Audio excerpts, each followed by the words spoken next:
മിക്ക പേഷ്യൻസിനും വെയിൽ കൊള്ളുമ്പോൾ മൈഗ്രെയിൻ വരുന്നത് കാണാം.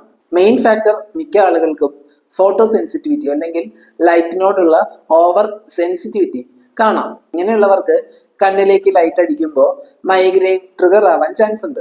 അതുപോലെ എക്സ്ട്രീം ആയ ചൂട്, തണുപ്പ്, ഇങ്ങനെ ടെമ്പറേച്ചർ വേരിയേഷൻസും മൈഗ്രെയിനിനെ ഇൻഫ്ലുവൻസ് ചെയ്യുന്ന ഫാക്ടറാണ്. കുറെ നേരം വെയിലത്ത് നിൽക്കുമ്പോൾ വിയർക്കും. ഇത് ഡീഹൈഡ്രേഷൻ ഉണ്ടാക്കാം. ഇങ്ങനെ മൈഗ്രെയിൻ വരാം. ചില ആളുകൾക്ക് സൈനസൈറ്റിസിന്റെ പ്രശ്നങ്ങൾ ഉണ്ടാവാം. ഇവര് പുറത്തു പോയി വെയിൽ കൊണ്ട് വിയർക്കുക, വിയർത്ത് വന്ന് ഫാനിന്റെയോ AC-ന്റെയോ താഴെ നിൽക്കുക, തലയിൽ എണ്ണ വെച്ച് കുളിക്കുക, കുളിച്ച ഉടനെ പുറമെ പോയി വിയർക്കുക. ഈ ടൈമിൽ സൈനസ് ഇൻഫെക്ഷൻ വരുന്നത് കൊണ്ട് തലവേദന അനുഭവപ്പെടാം. വെയിൽ കൊള്ളാതിരിക്കുന്നത് കൊണ്ട് മാത്രം നിങ്ങളുടെ മൈഗ്രെയിൻ മാറില്ല.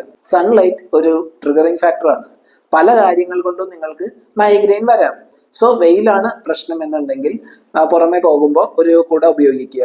ഫോട്ടോ സെൻസിറ്റിവിറ്റി പ്രോബ്ലംസ് ഉള്ളവർ ആന്റി ഗ്ലെയർ പ്രൊട്ടക്റ്റഡ് കണ്ണടകൾ, സൺഗ്ലാസ് എന്നിവ ധരിക്കുക. വിയർക്കുന്നുണ്ടെങ്കിൽ നന്നായി വെള്ളം കുടിക്കുക.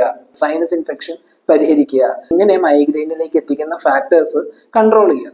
മൈഗ്രെയിൻ വരുന്നത് അതിന്റെ ഫ്രീക്വൻസി കൺട്രോൾ ചെയ്യുന്നതിനുള്ള ട്രീറ്റ്മെന്റ് ആണ് ഏറ്റവും പ്രധാനം.